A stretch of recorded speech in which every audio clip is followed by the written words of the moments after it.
प्रतापगढ़ में स्वास्थ्य विभाग के खेल अजब गजब हैं।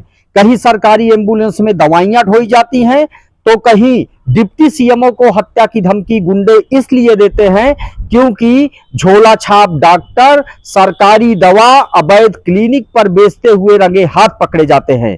5 दिन बीत गया, सिर्फ खाना पूर्ति में एफआईआर करा दी गई और इज्जत बचाने के लिए एफआईआर करा दी गई, लेकिन उसके बाद ऐसी कोई कार्रवाई नहीं की गई विभाग की तरफ से या पुलिस प्रशासन की तरफ से कि ऐसा लगे कि कुछ कठोर एक्शन हुआ है जिसमें झोला छाप डॉक्टर और ऐसा कृत्य करने वालों के खिलाफ शिकंजा कसा गया है। नमस्कार, आप देख रहे हैं इंडिया न्यूज। मैं हूं शिवमोहन शुक्ला। प्रतापगढ़ में इस तरह के मामले अक्सर दिखते हैं जब स्वास्थ्य विभाग के दावों की पोल खोलते हैं। स्वास्थ्य विभाग के खेल अजब गजब है। स्वास्थ्य विभाग लगातार दावे करता है कि सब कुछ ठीक ठाक चल रहा है और लगातार अवैध नर्सिंग होम और झोला छाप डॉक्टरों के खिलाफ, जो लोगों की जान से खिलवाड़ करते हैं, उनके खिलाफ एक्शन किया जाता है, लेकिन ऐसा कुछ धरातल पर नहीं दिखता। प्रतापगढ़ में ऐसा मामला तब सामने आया जब 15 तारीख को रानीगंज अजगरा रोड पर अवैध झोला छाप डॉक्टर के खिलाफ कार्रवाई की गई।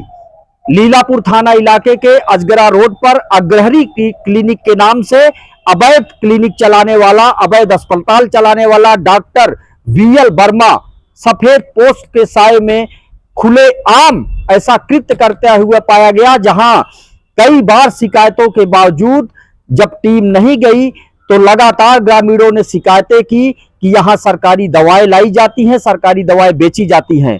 15 तारीख को डिप्टी सीएमओ राजेश की अगुवाई में एक टीम गठित करके सीएमओ ऑफिस से जब वहां टीम पहुंची तो वहां चौंकाने वाला मामला सामने आया। वाकई वहां थोक में दवाएं थी और इस मात्रा में दवाई थी और लगातार मरीजों को बेची भी जा रही थी, यानी उनका दाम लेकर के उनको दी जा रही थी। और झोला छाप डॉक्टर जो अवैध नर्सिंग होम चला रहा था, उसके खिलाफ जब ग्रामीणों की मौजूदगी में विभाग ने कार्रवाई करनी शुरू की तो वहां झोला छाप डॉक्टर वीएल वर्मा ने अपने गुंडे बुला लिए, जो राजनीतिक रसूख के माने जाते हैं।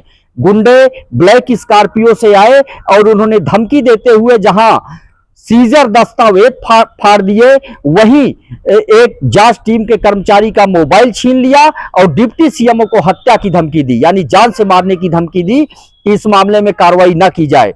उसके बाद डिप्टी सीएमओ डर गए। डरे हुए डिप्टी सीएमओ लीलापुर थाने पहुंचे और उन्होंने प्राण रक्षा की गुहार लगाते हुए दबंगों के खिलाफ एफआईआर दर्ज कराई, डॉक्टर के खिलाफ एफआईआर दर्ज कराई। लेकिन अब यहां सवाल खड़ा हो जाता है, 5 दिन बीत गए, इस मामले में सिर्फ एफआईआर के बाद सब कुछ शांत कर दिया गया। अचानक से मामला ठंडे बस्ते में डाल दिया गया। यहां लोग, ग्रामीण भी लगातार इस बात को जानने की कोशिश करते हैं कि आखिर इस मामले में हुआ क्या।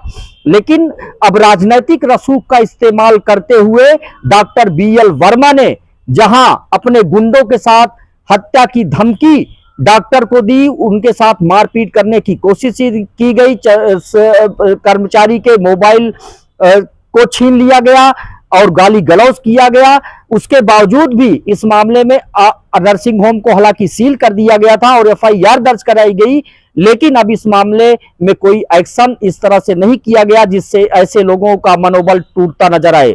इसी तरह से प्रतापगढ़ में उसी दिन 15 तारीख को ही एक एम्बुलेंस पकड़ी गई शहर के अंदर, जहां उसमें सवारियां ढोई जा रही थी। पैसे लेकर एम्बुलेंस चालक सवारी ढो रहा था और हालांकि पुलिस ने उस मामले को संज्ञान में लिया और एफआईआर दर्ज की गई और एम्बुलेंस को सील किया गया। लेकिन ऐसे मामले में जहां दबंग रसूखदार डॉक्टर अपनी दबंगई के दम पर, अपने गुंडों के दम पर, राजनीतिक रसूख के दम पर लगातार अवैध क्लिनिक में सरकारी दवाएं सप्लाई कर रहे हैं, सरकारी दवाएं बेच रहे हैं, वहां ऐसा भी सवाल खड़ा होता है कि क्या स्वास्थ्य विभाग की मर्जी के बगैर, उनकी मिली भगत के बगैर, उनके अफसरों की मिली भगत के बगैर, कर्मचारियों की मिली भगत के बगैर कैसे झोला छाप डॉक्टर के पास सरकारी दवाएं पहुंची जो सरकारी अस्पताल में होना चाहिए। सरकारी दवाएं या तो सरकारी अस्पताल में होना चाहिए या फिर एक्सपायरी होने पर उनको नष्ट किया जाना चाहिए, लेकिन यहां खेल अजब गजब है। सरकारी दवाएं झोला छाप डॉक्टर बेच रहा है, ये सब विभाग की मिली भगत से हो रहा है, लेकिन विभाग के जिम्मेदार कुछ भी बोलने को तैयार नहीं है और फिलहाल इस मामले में राजनीतिक रसूख का भी इस्तेमाल किया जा रहा है। और जो राजनीतिक गुंडे हैं, डॉक्टर की तरफ से लगातार बचाने की डॉक्टर को कोशिश की जा रही है। डॉक्टर भी मनबड़ किस्म का है और लगातार इस तरह के मामले उसके खिलाफ आते रहे हैं। लेकिन प्रतापगढ़ जिले में ऐसे डॉक्टर, ऐसे नर्सिंग होम लगातार इसलिए चलते रहते हैं कि उनके साथ राजनीतिक रसूख का इस्तेमाल होता है, धनबल का इस्तेमाल होता है, और तो और विभाग खुद इस भ्रष्टाचार में लिप्त रहता है।